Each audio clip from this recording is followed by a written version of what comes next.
और कैसे हैं सब लोग। देखो आज हम करने वाले हैं अपना सिटीजनशिप, ठीक है। एफकेट हो, सीडीएस हो, एसएससी हो, कोई सा भी आपका एग्जाम हो, हर एग्जाम के लिए पॉलिटी में ये कुछ इंपॉर्टेंट टॉपिक्स नहीं, हम पूरी पॉलिटी कवर कर रहे हैं, बस सबसे पहले इंपॉर्टेंट टॉपिक्स को कवर करते हुए चल रहे हैं। सिटीजनशिप, सिटीजनशिप पर एक बहुत इंपॉर्टेंट टॉपिक हो है आपका, चाहे आप एसएससी सीजीएल दे रहे हो, सीडीएस एग्ज़ाम दे रहे हो, या आप एफकेट एग्ज़ाम दे रहे हो, या इवन कोई भी कंपटीशन का एग्ज़ाम दे रहे हैं, तो सीजन बहुत इंपॉर्टेंट है। अगर हम इससे पहले बात करें तो इससे पहले हम अपने टॉप क्वेश्चंस भी कर चुके हैं। टॉप क्वेश्चन की प्रैक्टिस हमें पता, आप लोगों को पता है कि हमने यूपी पीसीएस के और आईएएस के पीवाईक्यू किए थे, जबकि हमने टॉपिक कवर करा था अपना शेड्यूल एंड पार्ट्स और यूनियन एंड टेरिटरीज। तो उससे रिलेटेड हमने क्वेश्चन कर लिए थे, यानी कि अब तक हम 2 टॉपिक कंप्लीट कर चुके हैं, तीसरे पे हम आप मूव कर रहे हैं। देखो पॉलिटी में बात करते हैं सबसे पहले सिटीजनशिप, तो हमें ये पता होना चाहिए कि भाई सिटीजनशिप कौन से पार्ट में आता है और किस आर्टिकल से किस आर्टिकल के बीच में है, क्योंकि हम जानते हैं पूरी पॉलिटी हमारी पार्ट्स और आर्टिकल पे डिपेंड है, ठीक। तो देखो इसकी बात करो तो जैसे मैंने वो बताया था कि पार्ट 2 के अंदर आता है और पार्ट 1 के अंदर हमने जाना था कि हमारा आया था उसमें यूनियन एंड इट्स टेरिटरीज, ठीक है। पार्ट 2 के अंदर आता है आपका सिटीजनशिप, आर्टिकल 5 से लेके आर्टिकल 11 तक आता है, और यूनियन एंड स्टडीज की बात करें तो ये आपका आर्टिकल 1 से लेके आर्टिकल 4 तक आता है। ये हम सब कवर कर चुके हैं, अब इसको हम यहाँ नहीं देखते। तो सिटीजनशिप से ही हमें समझ में आता है, सिटीजन यानी कि हम नागरिक जो है वो सिटीजन होते हैं, शिप का मतलब होता है सिटीजनशिप, ठीक है, यानी कि किस तरीके से सिटीजनशिप है। अब इसमें हम क्या पढ़ते हैं पॉलिटी के अंदर, तो पार्ट 2 के अंदर आर्टिकल 5 से लेके 11 तक आता है। आर्टिकल 5, 4, 5, 6, 7, 8, 9, 10, 11 कुछ आर्टिकल है जो हमें अलग अलग चीज़ें बताते हैं, ठीक है। और सिटीजनशिप का इसमें हम पढ़ देंगे, ओवरऑल पढ़ते हैं कि किस तरीके से सिटीजनशिप को लिया जाता है और किस तरीके से सिटीजनशिप को लॉस किया जाता है। तो देखो सबसे पहले हम पढ़ते हैं आर्टिकल्स की, कौन सा आर्टिकल हमारा किसके बारे में बात करता है, फिर हम पढ़ेंगे आर्टिकल को पढ़ने के बाद कि सिटीजनशिप को कैसे अपनाया जाएगा और कैसे छोड़ा जाएगा। तो देखो सबसे पहला आता है आपका आर्टिकल 5। आर्टिकल 5 क्या कहता है? आर्टिकल 5 कहता है refers to the citizenship on January 26, 1950, यानी कि ये सब कुछ बताता है कि जनवरी 26, 1950 के बाद, ठीक है, 1950 के बाद किस तरीके से सिटीजनशिप किसको मिली किसको नहीं मिली, इवन ये सब कुछ डिफाइन करता है कि जो भी बंदा 26, 1950 के टाइम पे था उनको सिटीजनशिप किस तरीके से मिली किस तरीके से नहीं मिली, ये आर्टिकल 5 के बारे में बताता है। आर्टिकल 6 की बात करें तो आर्टिकल 6 बताता है आपका provide citizenship to those person who have migrated to India from Pakistan, यानी कि उन बंदों के बारे में बताता है, उन पर्सनस के बारे में बताता है कि उनको सिटीजनशिप किस तरीके से मिलेगी जो पर्सन माइग्रेट कर गए हैं पाकिस्तान से इंडिया में, यानी कि पहले पाकिस्तान में थे अब इंडिया में है, माइग्रेट कर चुके हैं। जब जानते पार्टीशन वगैरह हुआ हमारा उस पर, तो उन पर्सनस को किस तरीके से सिटीजनशिप मिलेगी वो आर्टिकल हमारा 6 बताता है। आर्टिकल 5 बताता है हमें कि 26 जनवरी 1950 के तहत जो भी उस टाइम रूल्स आए थे उस हिसाब से सिटीजनशिप किसको मिलेगी किसको नहीं मिलेगी, ठीक। आर्टिकल 7 की बात करते हैं तो आर्टिकल 7 आपको बताता है right of citizenship of certain migrant to Pakistan who return to India with intensity of live permanently, यानी कि आर्टिकल 7 भी बताता तो यही है कि जो बंदे पाकिस्तान से माइग्रेट होकर इंडिया में आए हैं, ठीक है, उनको किस तरीके से सिटीजनशिप मिलेगी। बट ये बताता है कि पहले तो वो पाकिस्तान में चले गए, पाकिस्तान में उनके साथ अच्छा व्यवहार नहीं हुआ या उनको पसंद नहीं आया, उसके बेसिस वो फिर वापस इंडिया आ गए हैं। बट अब जो इंडिया आए हैं वो परमानेंट रहने के हिसाब से आए हैं, तो उनको किस तरीके से सिटीजनशिप मिलेगी आर्टिकल 7 बताता है, ठीक है। आर्टिकल 8 ये कहता है हमारा कि provides right to citizenship of certain person who of Indian origin, यानी कि पर्सन ऑफ इंडियन ओरिजिन, यानी कि इसका मतलब होता है ऐसे लोग जिनके या तो पेरेंट्स या उनके ग्रैंड्स पेरेंट्स कोई भी एक उनकी फैमिली में किसी ना किसी तरीके से इंडियन ओरिजिन का, यानी कि उसका बर्थ इंडियन में हुआ है बट हाल फिलहाल वो कहीं और है, उनको किस तरीके से सिटीजनशिप मिलेगी या किस तरीके से उनके पास सिटीजनशिप रहेगी, उन सब के बारे में डील करता है आर्टिकल 8, जो अब इंडिया में नहीं रहते, इंडिया से बाहर रहते हैं, ठीक है। आर्टिकल 9 की बात करें तो आर्टिकल 9 हमारा बताता है no person who has voluntary acquired the citizenship of any foreigner state, का मतलब होता है यहाँ पे अलग कंट्री बाहर की, shall be a citizen of India और deemed to be a citizen of India, यानी कि आर्टिकल 9 ये बताता है कोई भी एक ऐसा पर्सन नहीं, ठीक है, कोई भी पर्सन ऐसा नहीं हो सकता जिसको सिटीजनशिप भाई उसने वो चाहे तो इंडिया की सिटीजनशिप भी ले ले और एक बाहर की भी ले ले, तो क्या उसके पास इंडियन की सिटीजनशिप बचेगी या नहीं, ऐसा ये सब पार्लियामेंट देखता है। और ऐसा हमारे यहाँ नहीं है, क्योंकि हमारे इंडिया में सिंगल सिटीजनशिप माना जाता है। तो आर्टिकल 9 के तहत आप या तो इंडिया के पास सिटीजनशिप रखेंगे या फिर आप किसी और बाहर की सिटीजनशिप रखेंगे, ठीक है। आर्टिकल 10 क्या बताता है? आर्टिकल 10 बात करता है ओवरऑल पार्लियामेंट की पावर्स के बारे में। मतलब कि लॉ मेड बाय पार्लियामेंट, यानी कि कोई भी सिटीजनशिप से रिलेटेड कोई भी लॉ है या कोई भी एक ऐसा पर्सन है जो सिटीजनशिप लेना चाहता है इंडिया की, तो उसको वो सब पैरामीटर्स पूरे करने पड़ेंगे जो पार्लियामेंट के द्वारा बनाए गए हैं सिटीजनशिप लेने के लिए और या किसी भी सिटीजनशिप को अपनाने के लिए, ठीक है, इंडिया की सिटीजनशिप के लिए। आर्टिकल 11 की बात करें तो ये बताता है parliament have power to make any provinces with respect to acquisition of the termination और सिटीजनशिप। यानी कि आर्टिकल 11 हमारा ये बताता है, या मैं कहूँ आपसे आर्टिकल 10 और आर्टिकल 11 क्वेश्चन बनता है कई बार, सिटीजनशिप में कौन से आर्टिकल्स हैं जो पार्लियामेंट्स की पावर को डिफाइन करते हैं। आर्टिकल 10 और आर्टिकल 11 दोनों ही हैं जो हमारे बताते हैं पार्लियामेंट की पावर के बारे में। भाई 10th में ये बताया कि कोई भी सिटीजनशिप लेनी है तो उसको उन सब पैरामीटर्स को पूरा करना पड़ेगा जो पार्लियामेंट के द्वारा बनाए गए हैं। 11 आर्टिकल ये बताता है कि पार्लियामेंट के पास पावर है कि वो कोई भी चेंज कर सकती है सिटीजनशिप को अपनाने के लिए और उसको टर्मिनेट करने के लिए, ठीक है। क्वेश्चन बनता है कि कौन सा आर्टिकल रिलेटेड है सिटीजनशिप के अंदर पर्सन ऑफ इंडियन ओरिजिन के लिए, तो आप वहाँ याद रखेंगे, वहाँ हो जाता है हमारा 8, आर्टिकल 8, ठीक। और 9 बताता है कि कोई भी पर्सन के पास डुअल सिटीजनशिप नहीं हो सकती, ये आर्टिकल 9 बताता है, ठीक। क्वेश्चन ही डायरेक्ट ऐसे ही बनते हैं जो मैं आपको बता रहा हूँ। आर्टिकल 5 से ये पूछ लिया जाता है कि भाई ये जब मोस्टली बहुत कम पूछा जाता था, 11 से पूछ, आपका 7 से पूछ लिया जाता है कि भाई कोई माइग्रेट करके आया लेकिन परमानेंट रहने के हिसाब से आया है तो उसको कौन सा आर्टिकल डील करता है। और कोई है जो इंडिया आ गया है पाकिस्तान से माइग्रेट करके, पहले वहाँ नहीं गया इंडिया से लेकिन डायरेक्ट, है ना, तो वो आर्टिकल 6। तो ये इंपॉर्टेंट आर्टिकल थे हमारे 5, 6, 7, 8, 9, 11, ठीक है। ये हमने आर्टिकल्स पढ़ लिए इंपॉर्टेंट। अब आता है एक एक्ट है आपका सिटीजनशिप एक्ट 1955। ये एक एक्ट है, इस एक्ट के तहत सिटीजनशिप को अपनाने के कुछ पैरामीटर्स बनाए गए और उसको छोड़ने के भी कुछ पैरामीटर्स बनाए गए। मतलब कि देखो, पहला आता है आपका एक्विजिशन ऑफ सिटीजनशिप, यानी कि सिटीजनशिप को हम किस तरीके से अपनाएं, और लॉस ऑफ सिटीजनशिप को किस तरीके से छोड़ा जाए। तो सिटीजनशिप को अपनाने के कुछ तरीके हैं, या तो बाय बर्थ अपना सकते हैं आप, बाय डिसेंट अपना सकते हैं, रजिस्ट्रेशन के थ्रू अपना सकते हैं आप, नेचुरलाइजेशन के तहत अपना सकते हैं, और इनकॉर्पोरेशन ऑफ टेरिटरी के हिसाब से अपना सकते हैं आप। और लॉस ऑफ सिटीजनशिप की बात करें कि सिटीजनशिप को हम किस तरीके से छोड़ सकते हैं, तो इसके पैरामीटर्स है, या तो आप टर्मिनेशन हो जाए, ठीक है, डिप्रिवेशन हो जाए, या फिर रीनोकेशन, ठीक है। ये कुछ इसके पैरामीटर्स हैं, 3 पैरामीटर्स है सिटीजनशिप को छोड़ने के। और बात करी जाए तो आपके 1, 2, 3, 4, 5 पैरामीटर है सिटीजनशिप को अपनाने के। कौन से एक्ट के तहत है ये सब चीज़ें? 1955 एक्ट, ठीक है। अब इंपॉर्टेंट चीज़ आती है, हमें और क्या जानने की ज़रूरत है। तो सिटीजनशिप में कुछ अमेंडमेंट्स हुए हैं, वो हमें जानने की ज़रूरत है कि पहला अमेंडमेंट कब हुआ। देखो, इतना पता चल गया कि सिटीजनशिप एक्ट आया हमारा 1955। अब इसके बाद आता है कि भाई इसमें कुछ अमेंडमेंट्स भी हुई।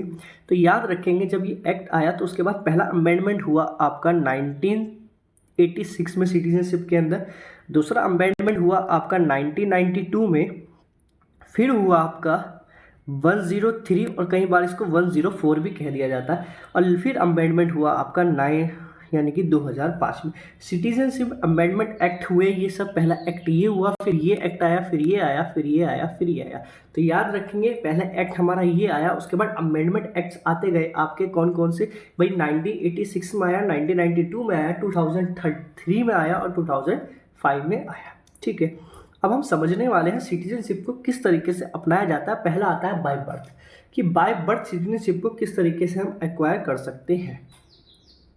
तो देखो, अब सबसे पहले समझते हैं कि सिटीजनशिप को बाय बर्थ किस तरीके से अपनाया जा सकता है। इसमें कुछ ईयर्स है और डेट्स है, वो हमें याद रखने की ज़रूरत है। इसमें ये कहा गया कि अगर आप 26 जनवरी 1950 के बाद पैदा हुए हो, ठीक है, आफ्टर, ठीक है, और बिफोर 1 जुलाई 1987, ठीक है, यानी कि आप 26 जनवरी 1950 के बाद या फिर 1 जुलाई 1987 के पहले अगर आप पैदा हुए हैं तो आपको बाय बर्थ सिटीजनशिप किस तरीके से मिलेगी और किस तरीके से नहीं, ये ज़रूरत है। तो यहाँ पे बताया गया कि अगर आप 26 जनवरी 1950 से पहले पहले, देखो समझो बाय बर्थ का फंडा क्या है। बाय फंडा ये है कि 26 जनवरी 1950 या तो इस डेट तक या इससे पहले, ठीक है, याद रखेंगे, या तो इस डेट तक या इससे पहले अगर आप पैदा हुए हैं तो तब आपको ऑटोमेटिकली सिटीजनशिप इंडिया की मिल गई होगी, चाहे आप पैदा हुए, मतलब चाहे आप इंडिया के थे या नहीं थे, ठीक है। बट क्या किया गया, इसके बाद अगर आप पैदा हुए हैं, ठीक है, आफ्टर बट 1 जुलाई 1987 से पहले, तो यहाँ पे कंडीशन रखी गई कि आपके फादर, ठीक है, क्या रखी गई कि आपके फादर जो हैं वो इंडियन सिटीजन होने चाहिए, ठीक है, फादर जो है इंडियन सिटीजन होने चाहिए। या फिर इसके बाद एक और कंडीशन रखी गई, क्या, वो ये रखी गई कि 1 जुलाई से 1987 से लेके 3 दिसंबर 2004, अगर इस बीच आप पैदा हुए हैं तो आपके पेरेंट्स में से कोई भी एक इंडियन की सिटीजनशिप होनी चाहिए।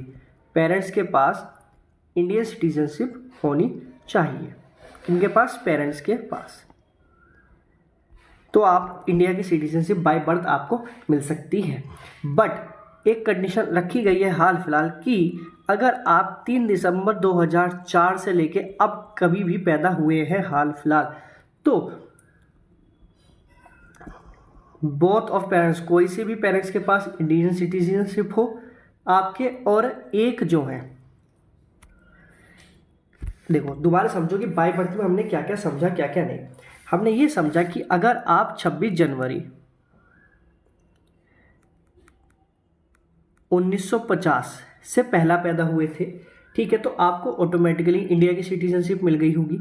या फिर अगर आप इसके बाद और 1 जुलाई 1987 के बीच हुए हैं तो आप थे ना, इसके बीच पैदा हुए हैं आप, तो आपके पास किसी भी एक पेरेंट्स के पास आपकी सिटीजनशिप होनी चाहिए। या पहले ये था कि फादर के पास ही सिटीजनशिप होनी चाहिए, यहाँ था कि सिर्फ फादर के पास सिटीजनशिप हो।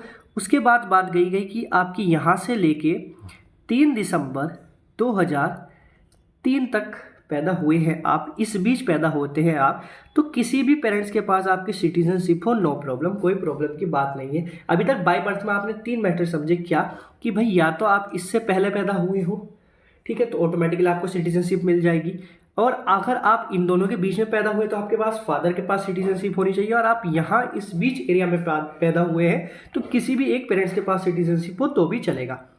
बट अब हाल फिलहाल रिसेंट ट्रेंड जो है वो ये कहता है कि 3 दिसंबर 2003 के बाद अगर कोई भी बच्चा पैदा होता है इंडिया के अंदर तो उसके कोई से भी पेरेंट्स के पास सिटीजनशिप हो, ये है ना, कोई से भी पेरेंट्स के पास सिटीजनशिप हो चलेगा, बट साथ में जो दूसरा पेरेंट है जिनके पास नहीं है वो इलीगल माइग्रेंट ना हो, यानी कि गैर कानूनी ढंग से इंडिया में ना आए हुए हो, कोई केस वगैरह ना हो उन पर, तो आपको आसानी से सिटीजनशिप इंडिया की मिल जाएगी। तो ये हो गया आपका बाय बर्थ के फंडे 3 हमने समझे। बात आता है नेक्स्ट बाय डिसेंट। अब इसका मतलब क्या है कि इसमें किस तरीके से सिटीजनशिप आपको मिलेगी और किस तरीके से सिटीजनशिप नहीं मिलेगी। तो आप यहाँ समझेंगे कि अगर आप पर्सन, ठीक है, आप इंडिया से बाहर पैदा हुए हैं, ठीक है, और या तो आप इंडिया से बाहर पैदा हुए या फिर आप वही 26 जनवरी 1950 ठीक से के बाद और 10 दिसंबर 1992, ठीक है, इस बीच हुए हैं तो आपके फादर के पास इंडिया की सिटीजनशिप होनी चाहिए। क्या कहता है कि फादर के पास इंडियन सिटीजनशिप होनी चाहिए। लोग भाई इसमें बात रहेगी भाई फादर के पास की मदर के पास क्यों नहीं चलेगी। तो फिर एक केस लाया गया इसके बाद कि 10 दिसंबर 1992 के बाद और आपका 3 दिसंबर 2004 इसके बीच बाय डिसेंट मेथड है, डेट सेम ही चल रही है, थोड़ा डिफरेंस है। अगर इस बीच आप पैदा हुए तो किसी भी पेरेंट्स के पास सिटीजनशिप हो आपको बाय डिसेंट सिटीजनशिप मिल सकती है इंडिया की। और बात आ रही है अब कि अगर 3 दिसंबर 2004 के बाद आप पैदा होते हैं तो जब आप पैदा हो तो उसके 1 साल के अंदर आप रजिस्ट्रेशन करा लीजिए, आपको सिटीजनशिप मिल जाएगी। ये आ गया आपका रजिस्ट्रेशन का मेथड। तो अब तक हमने क्या समझा, हमने समझा बाय बर्थ में किस तरीके से सिटीजनशिप मिलेगी और बाय डिसेंट में किस तरीके से सिटीजनशिप मिलेगी। आई होप आपको समझ में आया होगा। एक बार फिर रिकॉल कर लेते हैं कि बाय डिसेंट का मेथड क्या था। तो हमने समझा कि भाई 26 जनवरी से लेके 1950 से लेके अगर हम इसके बाहर पहले इंडिया में कहीं या इसके बाद इंडिया में पैदा हुए हैं और हम 10 दिसंबर 1992 के बीच में पैदा हुए हैं तो हमारे फादर के पास इंडिया की सिटीजनशिप होनी चाहिए। तो बाय डिसेंट हम इंडिया की सिटीजनशिप ले सकते हैं।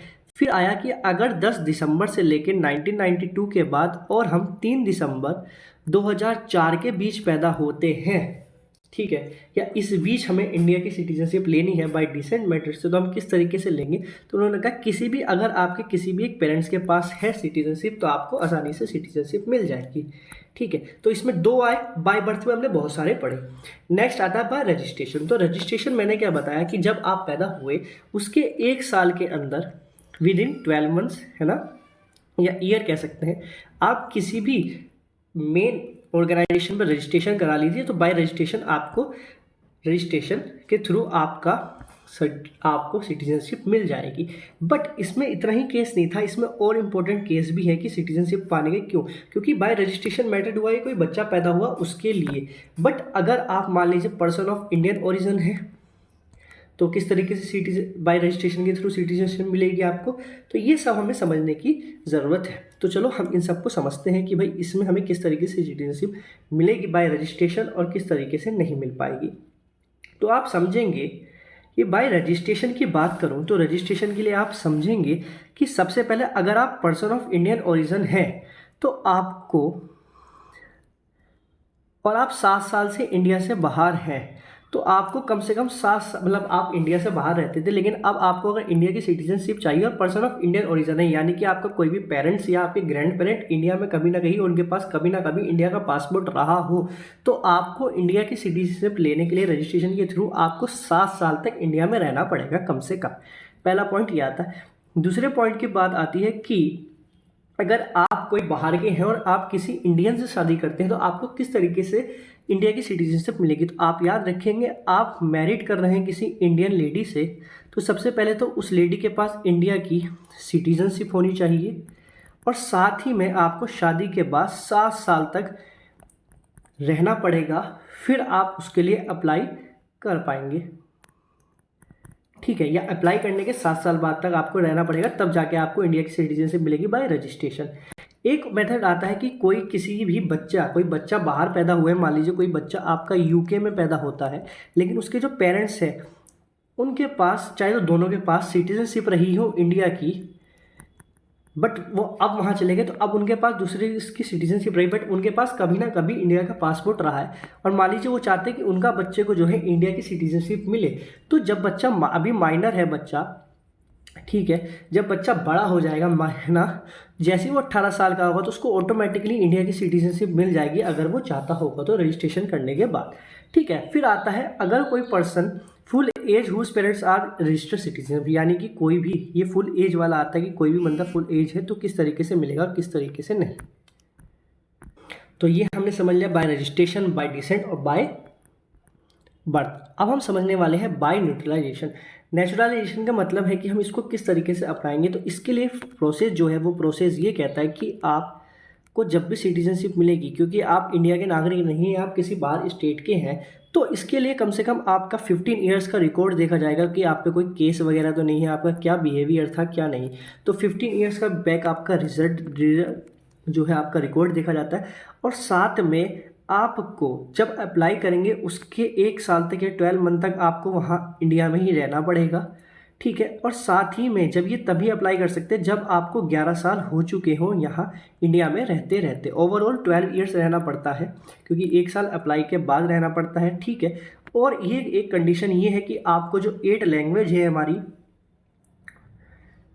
ठीक है, सॉरी 22 लैंग्वेज है 8 शेड्यूल के अंदर, उनमें से आपको कोई सी एक कम से कम आनी ही चाहिए लैंग्वेज, ठीक है। और आपका एक गुड करेक्टर होना चाहिए, तो आपको बाय नेचुरलाइजेशन के थ्रू सिटीजनशिप मिल सकती है। इसके एग्जाम्पल की बात करें तो हम जानते हैं फेमस सिंगर हमारे आनंद,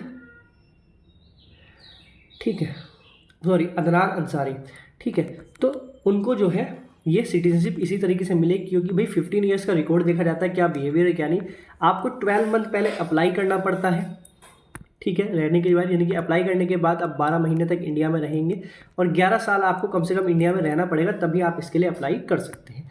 नेक्स्ट आता है आपका बाय इनकॉर्पोरेशन ऑफ टेरिटरी। इससे हम क्या मतलब समझेंगे, इससे आप ये समझिए कि अगर कोई भी टेरिटरी नई बनती है, इंडिया का पार्ट बनता है, तो गवर्नमेंट जो है वहाँ के जो लोग हैं उनको स्पेशली देखती है और उनको इंडिया की सिटीजनशिप प्रोवाइड करा देती है, ठीक है। अब आता है कि सिटीजनशिप को किस तरीके से लॉस किया जा सकता है, ये समझने की ज़रूरत है।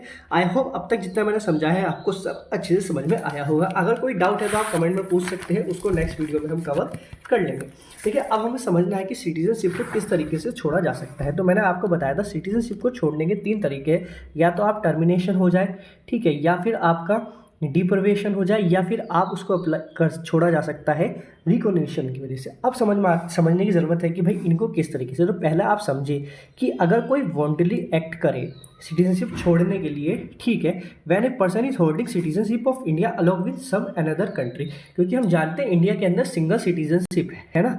हमारे इंडिया के अंदर क्या है, हमारे इंडिया के अंदर सिर्फ सिंगल सिटीजनशिप आता है, ठीक है। तो 2 स्टेट की सिटीजनशिप एक साथ नहीं कैरी कर सकते। अगर कोई भाई वॉलंटरी कह रहा है कि भाई मेरी सिटीजनशिप छोड़ दो, मैं खुद कह रहा हूँ कि मेरी सिटीजनशिप छोड़ दो क्योंकि मेरे पास एक से ज़्यादा कंट्रियों की सिटीजनशिप है, ठीक है, तो they may regularise and he citizenship by registration of declaration of year, यानी कि इसको अप्लाई करके फॉर्म वो अपनी सिटीजनशिप छोड़ सकता है। आता है minor of the person that lost citizenship although after 18 years of many resume is citizenship, यानी कि ये कहता है कि मतलब माइनर परसेंटेज, जो अभी हमने समझा कि जो 18 साल के जिनके पेरेंट्स वगैरह रहे हों और वो अपने ले, तो अगर वो चाहे तो वो भी सिटीजनशिप छोड़ सकता है, और चाहे तो वो रिज्यूम अपनी सिटीजनशिप को कर सकता है।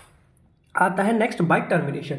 टर्मिनेशन का मतलब होता है किसी से जबरदस्ती छीन लेना।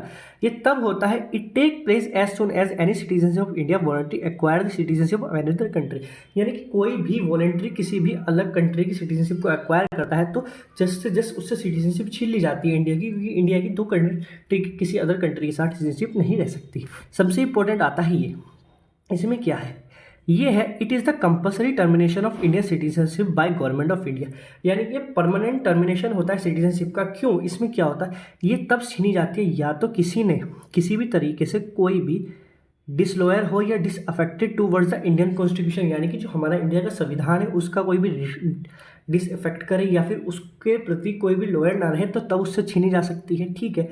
या फिर कोई भी पर्सन अनलॉफुली ट्रेड कर रहा हो या कम्युनिकेट कर रहा हो एनिमी कंट्री के साथ ड्यूरिंग दी वॉर, अगर मान लीजिए कोई भी वॉर चली है उस दौरान कोई भी इंडिया का पर्सन है जो एनिमी के साथ हमारे ट्रेड कर रहा है या उससे कम्युनिकेट कर रहा है, तब उससे सिटीजनशिप छीन ली जा सकती है, देशद्रोही के तहत कह सकते हैं आप। या फिर कोई भी पर्सन इंडिया से 7 साल तक बाहर है, तब भी उससे इंडिया की सिटीजनशिप को छीना जा सकता है। एक है कि अगर 5 साल के अंदर मान लीजिए आपने रजिस्ट्रेशन के थ्रू इंडिया की सिटीजनशिप ली और उसी के 5 साल के अंदर अंदर आपके पास, ठीक है, या तो रजिस्ट्रेशन के थ्रू ली हो या आपने नेचुरलाइजेशन के थ्रू ली हो, किसी भी प्रोसेस के थ्रू ली हो, और 5 साल के अंदर ही अंदर आपको जेल हो जाती है किसी भी कारणवश, तो आपकी सिटीजनशिप छीन ली जाती है, ठीक है। भाई 5 साल के अंदर अंदर 2 साल के लिए जेल हो गई ना, तो आप आउट है।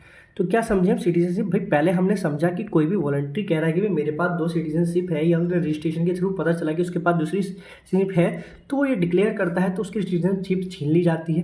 एक टर्मिनेशन है कि भाई किसी भी कोई के बाद अदर कंट्री की है तो उससे छीन ली जाती है। और सबसे इंपॉर्टेंट है हमारा ये कि कोई भी पर्सन अगर एनिमी की वॉर के दौरान एनिमी से ट्रेड करता पाया गया तो उससे छीन लेंगे, जो डिसरेस्पेक्टफुल रहा हमारे इंडियन कॉन्स्टिट्यूशन के थ्रू तो उससे छीन ली जाएगी, या फिर 7 साल से बाहर है तो छीन ली जाएगी, या फिर 5 साल के अंदर उसने रजिस्ट्रेशन के थ्रू या नेचुरलाइजेशन के थ्रू इसकी सिटीजनशिप ली है और 2 साल के लिए किसी भी कंट्री में जेल में हुआ तो उसकी सिटीजनशिप छीन ली जाएगी। ठीक है, या फिर किसी भी पर्सन ने सिटीजनशिप जो है किसी गलत वजह से इंडिया की ली हो तब उससे छीन ली जाती है। तो ये था सिटीजनशिप को किस तरीके से छीना जा सकता है, किस तरीके से अपनाया जा सकता है, ये हमने सारे मैटर समझ लिए। कौन सी डेट कहाँ थी हमने वो भी समझ ली, बाय बर्थ के लिए क्या क्या डेट थी, किस तरीके से अपनाया जा सकता है वो समझ ली, कौन कौन से हमारे आर्टिकल थे वो समझ लिए, कौन सा आर्टिकल कहाँ से क्या इंपॉर्टेंट है वो समझ लिया है हमने, किस पार्ट में आती है कहाँ से कहाँ तक आती है सब समझ चुके हैं। अब पीडीएफ की बात करें तो देखो यहाँ खाली है, बट मैं इन पीडीएफ में वो डेट्स लिख दूंगा, कौन सी डेट से लिए क्या इंपॉर्टेंट था और क्या नहीं। पीडीएफ आपको मिलेगी आपके fcat.journey पे, टेलीग्राम चैनल पे फ्री पीडीएफ है, वो अवेलेबल हो जाएगी, वहाँ से आप डाउनलोड कर सकते हैं। ठीक है, और ये सेशन बहुत इंपॉर्टेंट है तो प्लीज़ इस सेशन को अच्छे से देख लेना, सेशन समझ में आया तो लाइक सब्सक्राइब करना मत भूलना। नेक्स्ट क्लास में यानी कि कल हम इसके क्वेश्चन की करेंगे प्रैक्टिस। चलिए फिर मिलते हैं तब तक के लिए बाय बाय, जय हिंद।